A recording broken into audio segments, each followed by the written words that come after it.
प्यारे बच्चों, आज हम लोग क्लास 10 का, चूंकि क्लास 10 में जो मैथ है, जो गणित का विषय है, एक एक सवाल का वीडियो नहीं बनाया जा सकता है। इसलिए मैं आज सोचा हूं कि पूरे कक्षा 10 का केवल 12 वीडियो बनेगा। और यदि वह 12 वीडियो यदि आप लोग अच्छे से, जितना मैं सवाल ब्लैक बोर्ड पे बताया, यदि उस सवाल को आप बखूबी रूप से यदि देख लिए तो उसी के अंतर्गत परीक्षाओं में आएगा।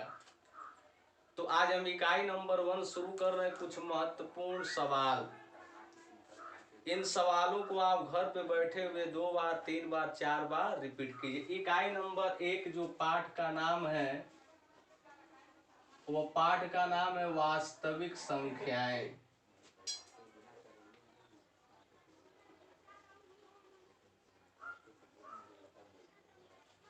अब सबसे पहले हम जान लें कि वास्तविक संख्याओं को लगाने के लिए सबसे पहले हमें सूत्र याद होना चाहिए।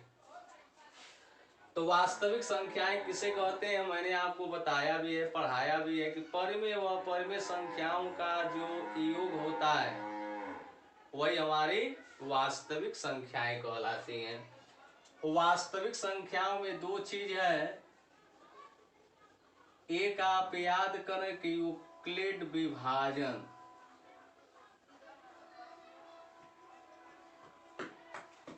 एक आपका है कि यूक्लिड विभाजन एल्गोरिथ्म। यह पहला, किसी सवाल को लगाते समय जब भी हम HCF निकालेंगे तो यह चीज हमें लिखना है कि यूक्लिड विभाजन एल्गोरिथ्म। यह एक प्रकार का कथन है जिसे हेडिंग के रूप में लिखते हैं। और यूक्लिड विभाजन एल्गोरिथ्म की क्रियाएं तब तक चलती रहती हैं कि जब तक के जो हमारा शेष का मान है, रिमाइंडर है, वह 0 न आ जाए। पहला चीज तो यह तुम लोग लिखोगे। और दूसरा लिखोगे यूक्लिड विभाजन एल्गोरिथ्म। यूक्लिड विभाजन प्रमेयिका। ठीक, यूक्लिड विभाजन प्रमेयिका का सूत्र होता है कि A बराबर BQ प्लस R, जहां R का जो मान है, A बराबर BQ प्लस R, जहां जो R का मान 0 से 1 2 3 ऐसे शुरू हो सकता है। R का मान 0 भी हो सकता है, 1 भी हो सकता है, 2 भी हो सकता है, 3 भी हो सकता है। तो पहला सूत्र आप यदि यह याद करें, दूसरा यह याद करें कि यदि कहीं भी यूक्लिड विभाजन प्रमेयिका यदि हम लिखेंगे तो तुरंत हमें लिखना है कि A बराबर BQ प्लस R, और B का वैल्यू भी, और R का मान जो होगा वह 0 से शुरू होगा, B का मान। अब तीसरे नंबर में सूत्र होगा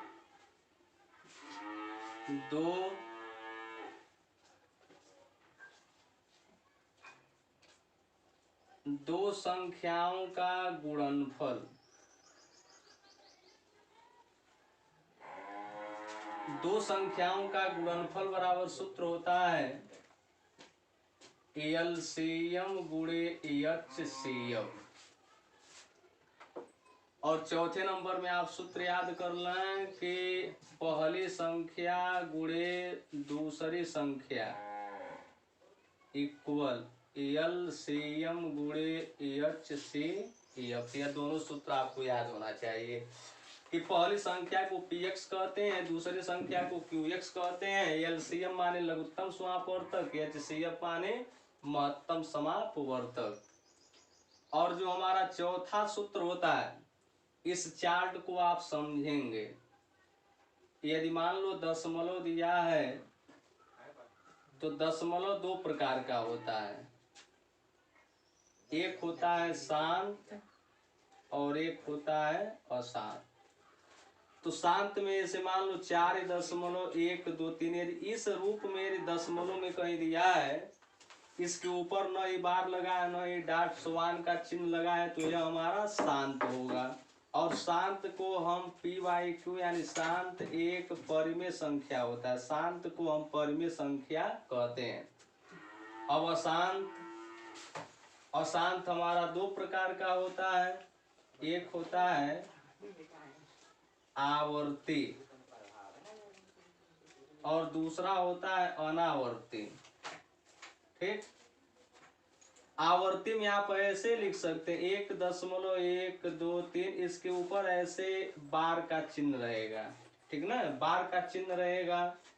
और अनावर्ती में क्या होता है 1.0, यदि एक हम लिखे हैं, जैसे मान लो यहाँ हमने लिख दिया 1.10, यदि यहाँ 10 है तो यहाँ 100 होगा, यहाँ 1000 होगा। देखो बच्चों, 1 0 है तो यहाँ 2 0, यहाँ 2 0 है तो 3 0, अर्थात यह संख्याएं रिपीट नहीं हो रही हैं।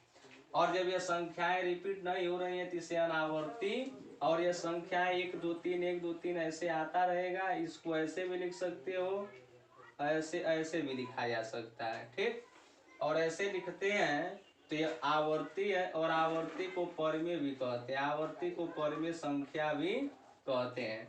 और अनावर्ती को हम कहेंगे अपरिमेय संख्या।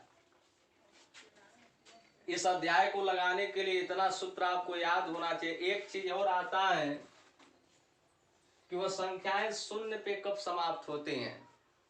तो जब आगे संख्याएं कब शून्य पे समाप्त होते हैं तो उसका सूत्र होता है 2 × 5 के पावर n, यानी उस संख्या का गुणनखंड 2 और 5 होना चाहिए। यदि 2 और 5 यदि उसका गुणनखंड होता है तो वह संख्याएं 0 पर समाप्त होंगे। इतना सूत्र आप लोग बखूबी रूप से याद कर लीजिए। अब मैं पहले अभ्यास का महत्वपूर्ण प्रश्न बताऊंगा, जो आपको पूरा अभ्यास पढ़ने की जरूरत नहीं है, किताब छूने की जरूरत नहीं है। यदि केवल आप लोग इतना सवाल यदि पढ़ लेते हैं तो इससे रिलेटेड जो भी प्रश्न बोर्ड परीक्षा में आएगा इसी से आएगा, उससे बाहर नहीं आएगा।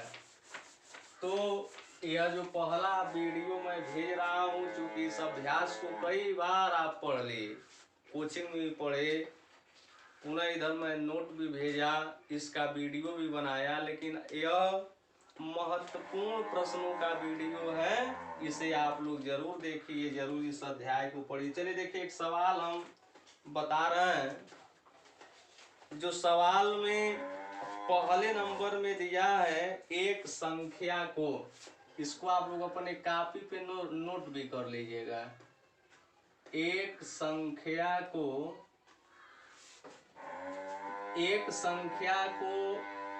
जब 73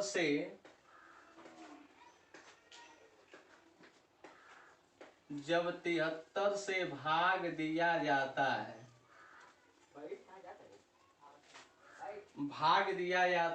तो भागफल 34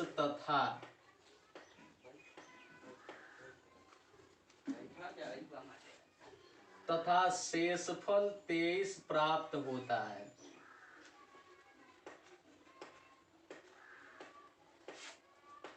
संख्या ज्ञात कीजिए।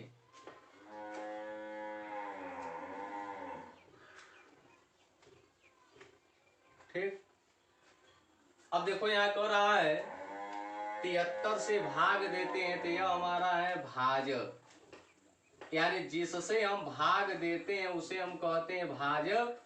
और भागफल का मान दे रखा है, भागफल का मान 34 है और शेषफल क्या दिया है, शेषफल का मान 23 है। तो हमारे प्रश्न में भाजक दिया है और भागफल दिया और शेषफल दिया है, तो हम लोग सूत्र जानते हैं कि भाज्य बराबर होता है भाजक गुणे भागफल धन शेषफल। अब हम भाजक का मान भरेंगे 73 और भागफल का मान 34 धन शेषफल का मान 23। आप लोग 73 में 34 का जब गुणा करोगे तो 73 में 34 का गुणा करोगे 2482 होगा और धन 23। जब इसको ऐड करोगे जोड़ोगे तो आएगा 2505। ठीक, यही हमारा आंसर। इस तरीके का बोर्ड में बहुत बार प्रश्न आता है, इसे आप लोग आईएमपी कर लिए। केवल ये आपका वीडियो आईएमपी चल रहा है। जब आपका स्कूल चलेगा, कोचिंग चलेगा, तो आपके जो अभ्यास का जो भी प्रश्न है सीरियल वाइज एक एक करके मैं सवाल बताऊंगा। तब तक आप इस वीडियो में जो भी मैं प्रश्न आपको बताऊंगा आप लोग घर पे इसे 2 बार 3 बार देखिए और अच्छे तरीके से समझिए। चूँकि केवल कक्षा 10 का मैं 12 से 15 वीडियो बनाऊंगा जो केवल गणित का रहेगा और इससे बाहर का कोई सवाल पूछेगा नहीं। आप उन्हें वीडियो को देखिए, अच्छे से पढ़िए। प्रश्न नंबर 2 में दिया है दिखाइए कि 4 पे n और n बिलोंग टू n के रूप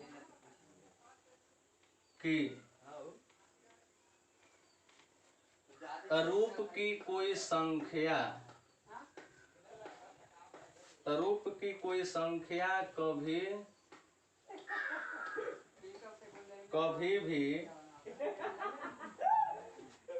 कभी भी अंक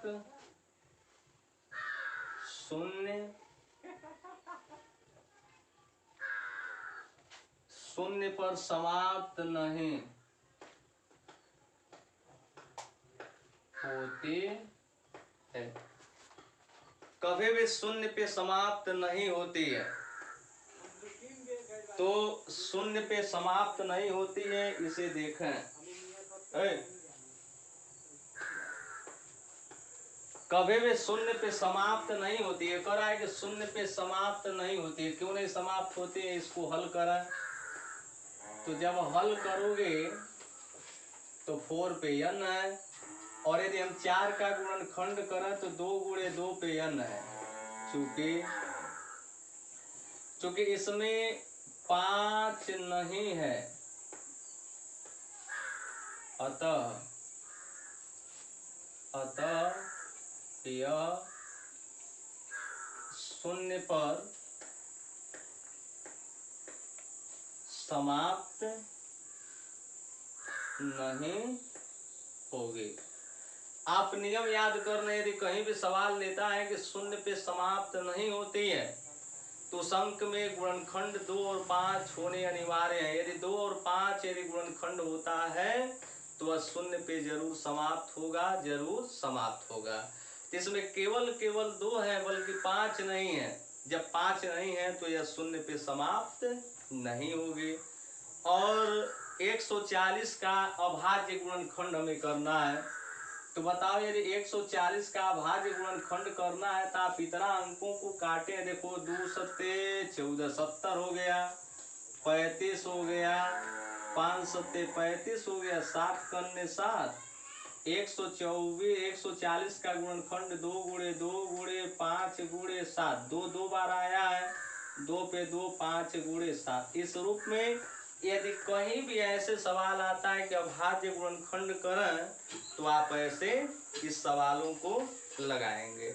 एक सवाल और इसमें दिया है जो बहुत ही महत्वपूर्ण, परीक्षा में इस टाइप का प्रश्न तो आता है। अब उस प्रश्न को मैं ब्लैक बोर्ड पे लिख रहा हूँ, ध्यान पूर्वक देखिए कैसे लगता है और क्या प्रश्न है। जैसे एक प्रश्न दिया है कि 2 संख्याओं का दे दिया है,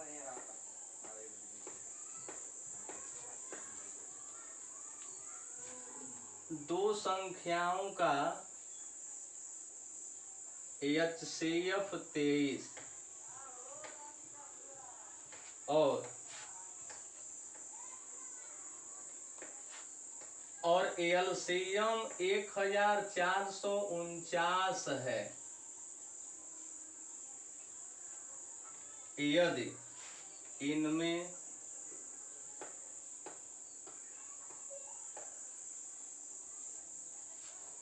इनमें से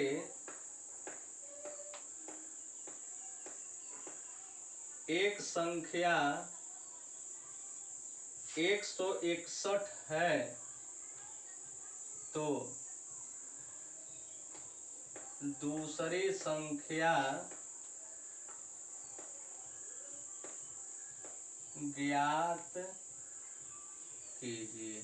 देखो बच्चों, इसमें दो संख्याओं का HCF दिया है, तो हम लिखेंगे HCF बराबर लिख लेंगे 23 और LCM का मान दिया है 1449 और एक संख्या को हम लिखते हैं PX से बराबर 161 और दूसरी संख्या को QX से। मैंने आपको इसके पहले सूत्र आपको बताया है कि HCF, LCM और PX को पहली संख्या कहते हैं और QX को दूसरी संख्या।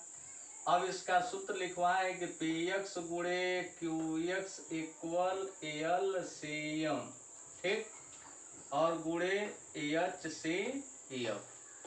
तो पहली संख्या का मान 161 है गुणे दूसरी संख्या बराबर LCM का मान 1449 गुणे HCF का मान 23। 161 का गुणा है और जब पक्षांतर करोगे तो भाग होगा 1449 गुणे 23 और बटे होगा 161। तो दूसरी संख्या में आपका आया है, पक्षांतर कर दिए। अब क्या करोगे, 23 में गुणा करोगे और 23 का गुणा करके 161 से भाग करोगे तो भाग देने के बाद आएगा 207 और यही आपका आंसर। आप इससे गुणा करिएगा, 161 से भाग कर दीजिएगा, जितना आता है तो कितना आएगा, 207 आएगा और यही हमारी संख्या हो गई। और एक सवाल और आप देखें इसी टाइप का, जैसे मान लो यदि परीक्षा में ऐसे दे दिया, यदि परीक्षा में कुछ यूं ऐसे दिया है कि दिया है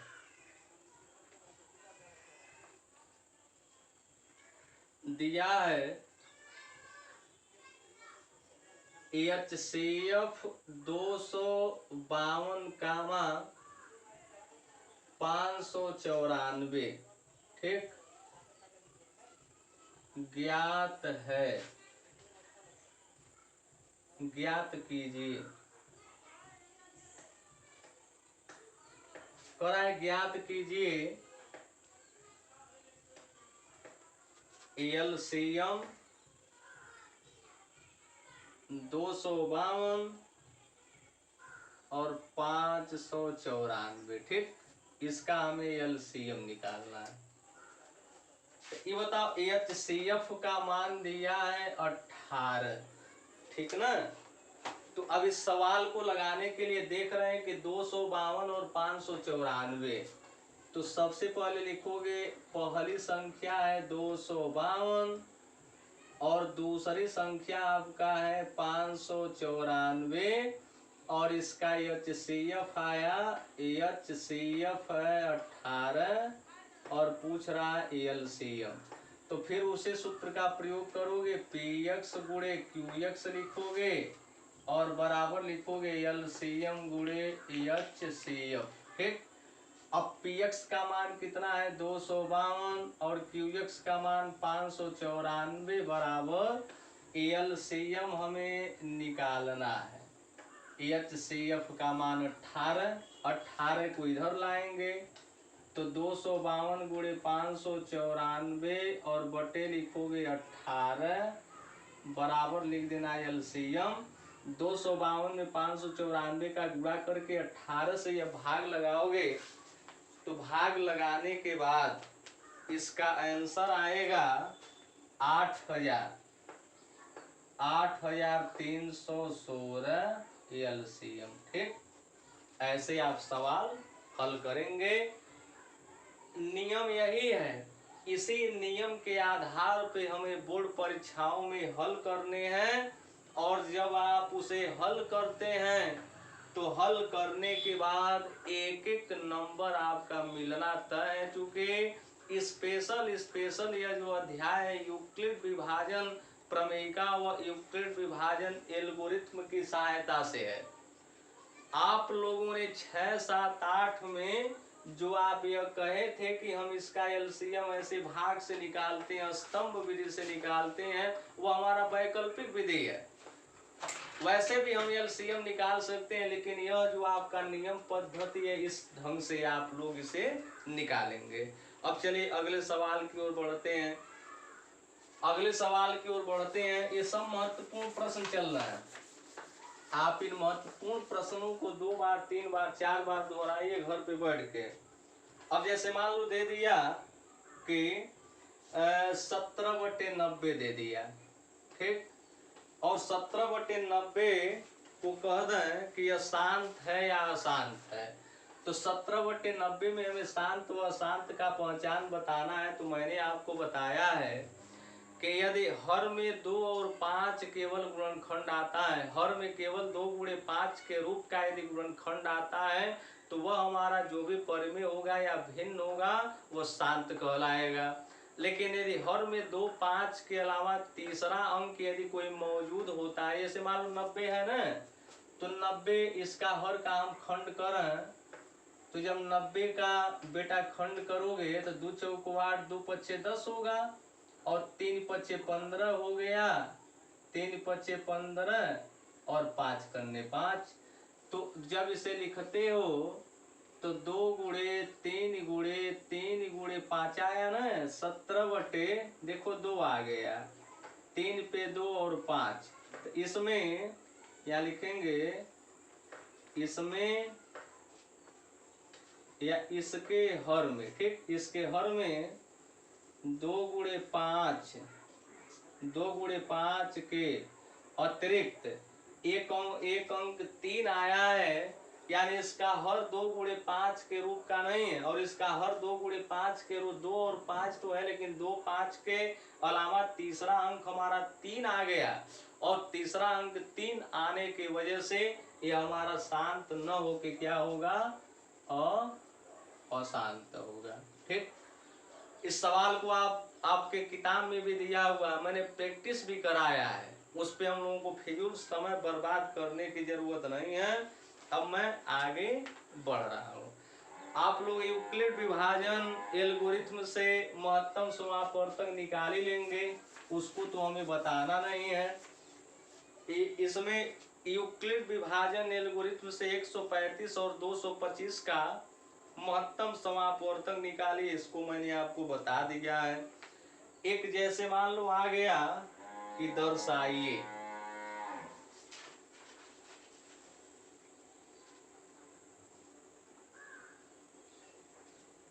दर्शाइए कि प्रत्येक धनात्मक पूर्णांक 2m के रूप का होता है। ठीक, तथा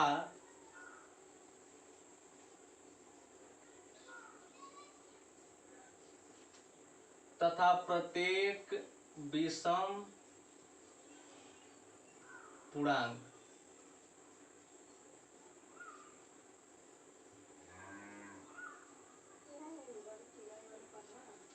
धनात्मक विषम पूर्णांक 2m+1 के रूप का होता है, जहाँ m कोई पूर्णांक है, जहाँ m कोई पूर्णांक है। तो इस सवाल को हमें लगाना है, तो समपूर्णांक और विषम पूर्णांक कह रहा है।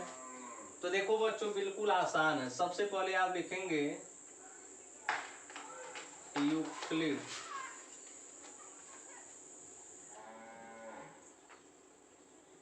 यूक्लिड विभाजन प्रमेयिका।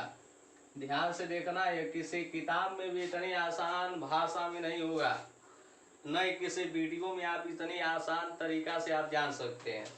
इसे बहुत ज्यादा बढ़ा चला के लिखना नहीं, शॉर्ट में लिखना है। चूंकि 1 नंबर और 2 नंबर में प्रश्न आते हैं तो समय बर्बाद करने की जरूरत नहीं है। शॉर्ट कर देखिए, यदि कहीं भी प्रश्न में यदि सिद्ध करने के लिए देता है, कहे कि प्रश्न में सिद्ध कीजिए, तो सिद्ध करने के लिए देता है तो आप जो वाक्य लिखेंगे यूक्लिड विभाजन प्रमेयिका लिखते हैं, और इसके बाद तत्काल हमें लिखना a बराबर BQ प्लस R लिखना है। ठीक, अब देखो यहाँ b का मान 2 है, लिखेंगे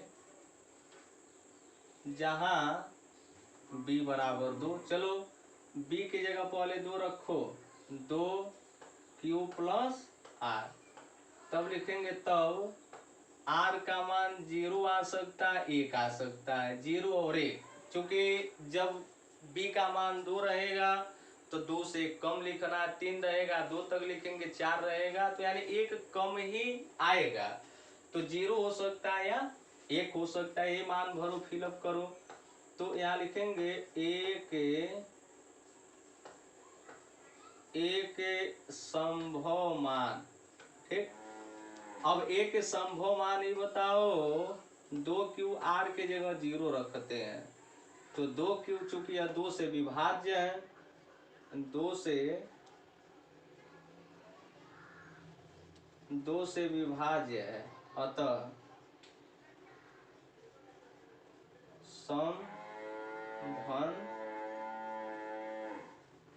समधन पूर्णांक होगा। ठीक, अब दूसरे कंडीशन में हम लिखेंगे a बराबर 2Q और 1 रखेंगे। इसमें यदि हम कॉमन लें तो केवल 1 कॉमन है और एक क्या है, विषम है। इस लिखेंगे यह संख्या 2 से विभाज्य नहीं है, अतः यह विषम धन पूर्णांक है। इस तरीके से आप तमाम सवालों का अभ्यास किए हैं। ऐसे आपके किताब में भी प्रश्न दिए हुए हैं, आप उन प्रश्नों को जरूर से जरूर आप लोग हल कीजिए। एक सवाल और देखिए जो बहुत ही महत्वपूर्ण प्रश्न है, और इसको मैं लिख रहा हूं।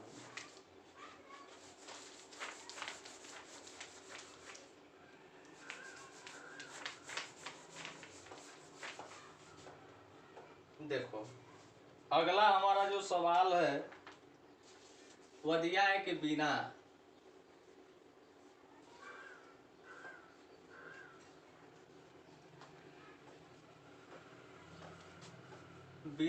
वास्तविक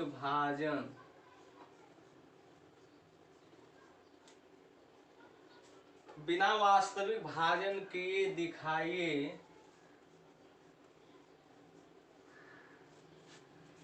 दिखाइए कि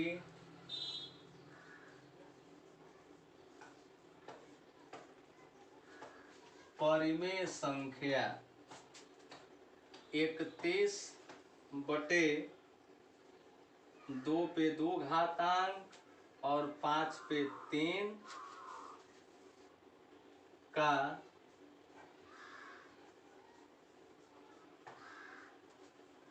दशमलव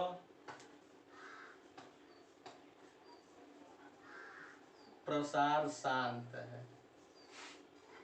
इसको दशमलव रूप में व्यक्त कीजिए। इसको दशमलव रूप में व्यक्त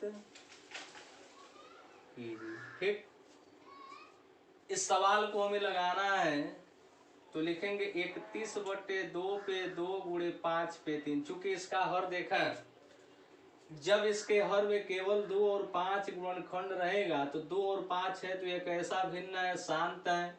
और जब शांत में हम देखेंगे 5 पे 3 और 2 पे 2 तो किसका, देखो जब इसे दशमलव में बिना भाग किए हुए यदि हमें बदलना है तो करते यह है कि देखते हैं कि 2 पे 2 घातांक 5 पे 3 है, तो सबसे कम घातांक किसका है। तो आपका प्रश्न आएगा कि सबसे कम घातांक 2 पे 2 है, तो जब सबसे कम घातांक 2 पे 2 है तो इसके बराबर करने के लिए हम 2 पे 1 घातांक का गुणा यदि हर में करते हैं तो इसी पे 2 पे 1 घातांक का गुणा हमें अंश में भी करना है ताकि इसके मान में अंतर न आवे और इस लेवल के इसके बराबर यह घातांक हो जाए। तो लिखेंगे 31 बटे इसमें कम घातांक खोजोगे, कम को लेवल में लेके आओगे, चाहे वह 2 का हो या 5 का हो। अब 2 पे 2 है, 2 पे 1 है तो 2 पे हो जाएगा 3 हो जाएगा और 5 पे 3 होगा और यहाँ 2 पे 1 का मतलब 2 और 2 में जब 31 का गुणा करोगे तो 2 करने 2 2 3 6 62 हो जाएगा। दोनों का घातांक बराबर है, जब दोनों का घातांक बराबर है तो 2 गुणे 5 पे हम लिखेंगे 3 घातांक। अब 62 लिख के 2 पच्चे 10 पे 3 घातांक होगा और जब इसे लिखोगे 62 और 10 पे 3 का मतलब इसके बाद 3 जीरो 1000, अब भाग दोगे ना तो 62 लिख लोगे और 62 किधर दशमलव कितने स्थान के बाद, जितना 0 1 2 3 1 2 अंक नहीं है 0 और दशमलव अच्छे लगने के लिए यही हमारा दशमलव प्रसार हो गया। आप लोग इस सवाल को जरूर देखेंगे, चूंकि यह बोर्ड परीक्षा में यह प्रश्न आते हैं इसलिए मैं आपको बता रहा हूं कि इसमें कहीं दिक्कत न हो। और देखो बच्चों, सिद्ध करने के लिए आता है कि कर्णिम 5 हमारा अपरिमेय है, कर्णिम 2 अपरिमेय है, तो सिद्ध करने वाले सवालों को भी आप देखोगे। जैसे मान लो यदि आ गया कहीं सिद्ध करने के लिए कि कर्णिम 5 कर्णिम 2 5 धन कर्णिम 2 3 एक अपरिमेय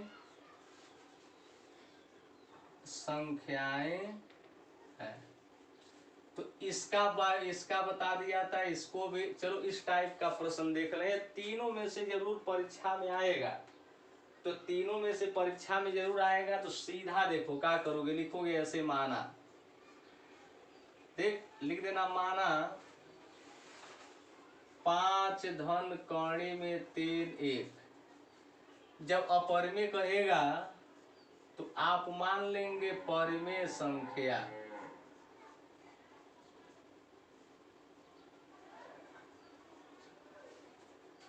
इस टाइप का आपके किताबों में एनसीईआरटी पाठ्यक्रम जो राजीव प्रकाशन का जो एनसीईआरटी पाठ्यक्रम है, यदि उसमें कहीं भी यदि उदाहरण देता है तो आप उस प्रश्नों को जरूर आप लोग दोहराएंगे।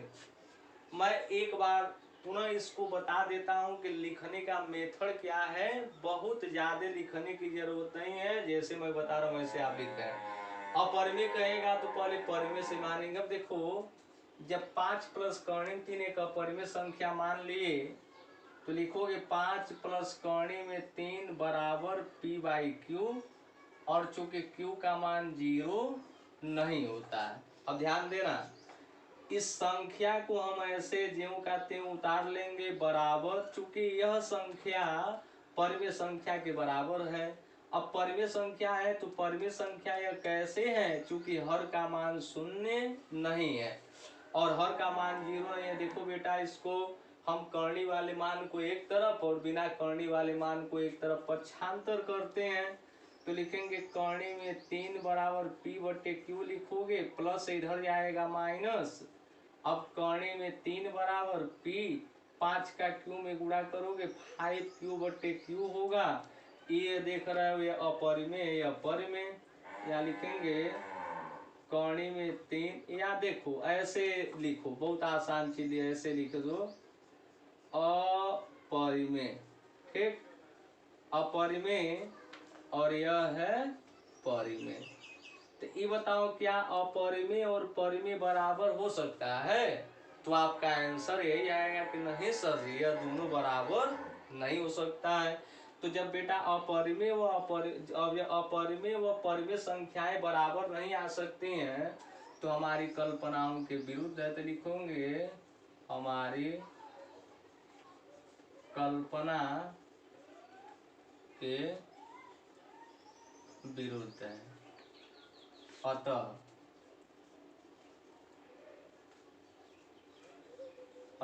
हम कह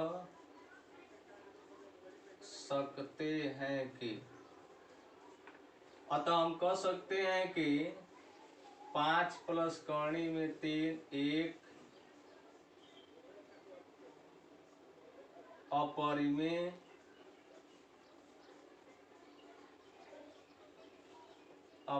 संख्या। ऐसे आप लोग प्रश्न लगाएंगे और भी तमाम प्रश्न हैं, उन प्रश्नों को आप हल करेंगे। अब अगले वीडियो में मैं और जैसे एक प्रश्न और बता रहा हूं आपको कि यह भी परीक्षा में आ सकता है।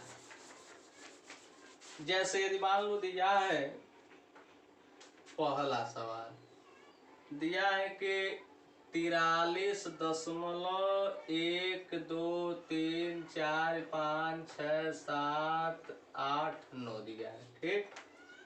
और दूसरा प्रश्न दिया है 0.1020301234 समान का चिन्ह दिया है। और एक सवाल और दिया है तीसरे नंबर में 43.123456789 और 1 से लगाए 9 तक ऐसे चिन्ह लगाया। इसके पहले वाले जब वीडियो में शुरुआत किया था तो आपको एक सूत्र बताया था कि देखो इस पे न तो 100 आन का चिन्ह और न ही बार का चिन्ह है, तो यह हमारा शांत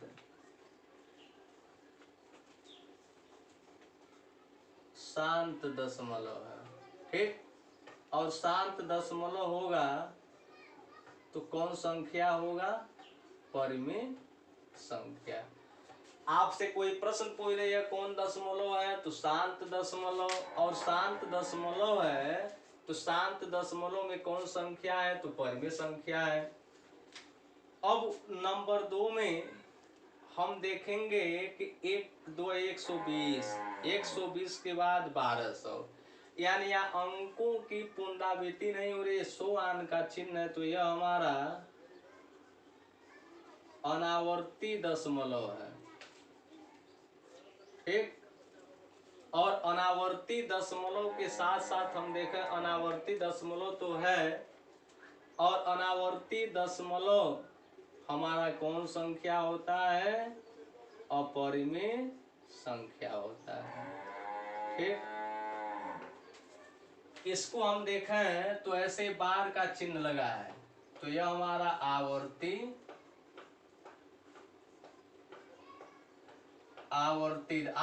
का मतलब वो यदि अब बार का चिन्ह हटाएंगे तो पुनः 1 से लेकर 9 तक, 1 से लेकर 9 तक ऐसे अंक आते रहेंगे।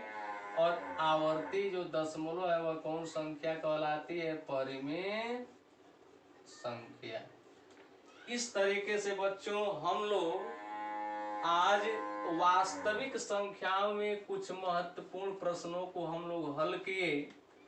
आज उन प्रश्नों को जब हम लोग हल कर लिए, इसके पहले भी आप लोग हल किए होंगे, तो अब अगले वीडियो में मैं चैप्टर नंबर 2 का वीडियो बनाऊंगा और केवल महत्वपूर्ण प्रश्नों को मैं बताऊंगा। और उन महत्वपूर्ण प्रश्नों में आपके परीक्षाओं से उपयोगी जो प्रश्न होंगे केवल उन्हीं को, तब तक लॉकडाउन की स्थिति में केवल महत्वपूर्ण प्रश्नों को आप रिवीजन करें। जब आपका यह लॉकडाउन जैसे खत्म होता है वैसे स्कूल में, कोचिंग में आपको पूरा एक सवालों का अभ्यास और अधिक समय देकर आपको पुनः रिवीजन कर रहा हूँ। और लगातार वीडियो पे बने रहने के लिए आप वीडियो को सब्सक्राइब करें, बेल आइकन को दबाइए, ताकि जैसे मैं वीडियो बनाऊं वैसे आपके चैनल पे वह वीडियो उपलब्ध हो जाए, आप इसका आनंद उठाइए। बच्चों धन्यवाद। गुड मॉर्निंग व गुड नाइट। इन सभी के साथ मैं अपनी बातों को विराम देता हूँ।